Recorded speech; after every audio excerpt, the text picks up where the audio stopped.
Miracles TV நேயர்களுக்கு வணக்கம். Indonesia, Philippines, மலேசியாவில் சக்தி வாய்ந்த நிலநடுக்கம், கட்டிடங்கள் குலுங்கி இருக்குது. அதை பற்றி தான் இன்றைக்கி நம்ம இந்த வீடியோவில் பார்க்க போகிறோம்.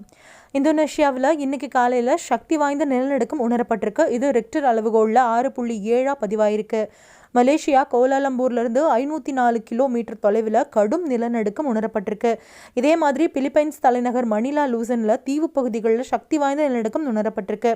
இந்தோனேஷியாவில் அடிக்கடி நிலநடுக்கம் ஏற்பட்டு வருது. சக்தி வாய்ந்த நிலநடுக்கத்தை ஏற்படுத்தக்கூடிய 450 எரிமலைகள் கொண்ட பசிபிக் நெருப்பு வளைய பகுதிகளில் இந்தோனேஷியா இருக்குது அப்படிங்கிறது தான் இதுக்கு காரணம். கடந்த வருஷம் ஜனவரியில் 6.2 ரெக்டரில் நிலநடுக்கம் ஏற்பட்டுச்சு. இதில் மேற்கு சுலவாசி மாகாணத்தில் 105 பேர் இறந்தாங்க, 6500 பேர் காயமடைஞ்சாங்க. அது மட்டும் இல்லாமல் கடந்த 2004 வருஷத்தில் இங்கே ஏற்பட்ட நிலநடுக்கத்தால் தான் சுனாமி உருவானதாகவும் சொல்லப்பட்டுச்சு. அப்போது சுனாமி உருவானப்போ இந்தியா உள்பட 12 நாடுகளில் பல்வேறு இடங்களில் 2,30,000க்கும் அதிகமானவங்க உயிரிழந்தாங்க.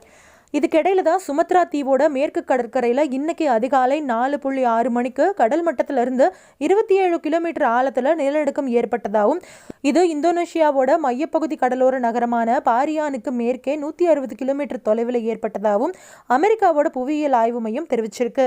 நிலநடுக்கம் காரணமாக சுனாமி எச்சரிக்கை விடுக்கப்பட்டு அது பின்னாடி திரும்ப பெறப்பட்டிருக்கு. சுமத்ரா மாகாணத்தோட தலைநகரான படாங்கிலிருந்து 167 கிலோமீட்டர் தொலைவில் இந்த நிலநடுக்கம் மையம் கொண்டிருக்கிறதாகவும், அதனால மக்கள் வசிக்கக்கூடிய குடியிருப்புகள் அதிர்ந்ததால மக்கள் வீட்டை விட்டு பதட்டத்தோட வெளியேறியதாகவும் முதல் கட்ட அறிக்கையில தெரிவிச்சிருக்காங்க.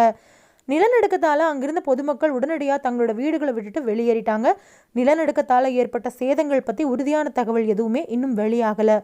நிலநடுக்கம் ஏற்பட்ட உடனே கட்டிடங்கள்லாம் லேசா குலுங்கியதா மட்டும் தெரிவிக்கப்பட்டிருக்கு. மலேசியா கோலாலம்பூர்லேருந்து 504 கிலோமீட்டர் தொலைவில் கடும் நிலநடுக்கம் ஏற்பட்டிருக்கு. இது ரெக்டர் அளவுகோலில் 6.8 பதிவாயிருக்கு. சக்தி வாய்ந்த இந்த நிலநடுக்கத்தால் அடுக்குமாடி குடியிருப்புகள், வணிக வளாகங்கள் குலுங்கியதால் மக்கள் சாலைகளில் தஞ்சம் புகுந்திருக்காங்க. அதே மாதிரி பிலிப்பைன்ஸ் தலைநகர் மணிலா லூசன் தீவு பகுதிகளில் சக்தி வாய்ந்த நிலநடுக்கம் உணரப்பட்டிருக்கு. இது ரெக்டர் அளவுகோலில் 6.4 பதிவாயிருக்கு. மணிலாவிலிருந்து 157 கிலோமீட்டர் தொலைவில் நிலநடுக்கம் உணரப்பட்டதாக தெரிவிக்கப்பட்டிருக்கு. இதனால் பீதியடைஞ்ச மக்கள் அலறி அடிச்சுக்கிட்டு வெளியேறி வீதிகளில் தஞ்சம் புகுந்திருக்காங்க. இந்த நிலநடுக்கத்தால் ஏற்பட்ட சேதாரங்கள் பற்றி இன்னும் எந்த தகவலும் வெளியாகலை. இந்த நிலநடுக்கம் இந்திய பெருங்கடல் பகுதிகளில் சுனாமியை உருவாக்கக்கூடும் அப்படின்னு பசிபிக் சுனாமி எச்சரிக்கை மையம் முதல்ல சொல்லிச்சு. ஆனால் அதுக்கப்புறமா உடனடியாக அந்த எச்சரிக்கையை நீக்கிடுச்சு. இந்தோனேஷியாவில் நிலத்தட்டுக்களின் அசைவு காரணமாக அடிக்கடி நிலநடுக்கங்கள் ஏற்படுவது குறிப்பிடத்தக்கது. இந்த மாதிரியான உலக செய்திகளை உடனுக்குடன் தெரிஞ்சுக்க நம்மளோட மிராக்கல்ஸ் டிவியை சப்ஸ்கிரைப் பண்ணிக்கோங்க.